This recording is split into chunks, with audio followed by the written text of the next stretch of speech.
Hey YouTube, Sam here. Well, I'm working on the '01 Ford Escape and I'm taking the battery out.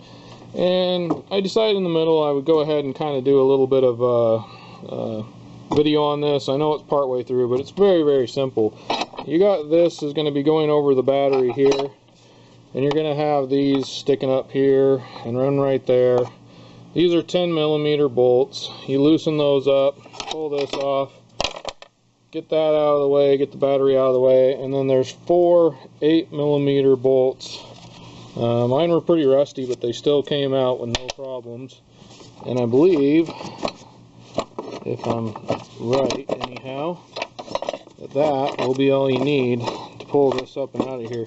Now, it's hooked actually to some wiring over here, just with some tape, it looks like, of some sort. So I'm going to go ahead and unhook that real quick, and that should pull this out. It's all out, real easy. One of the most simple ones I've ever taken out before.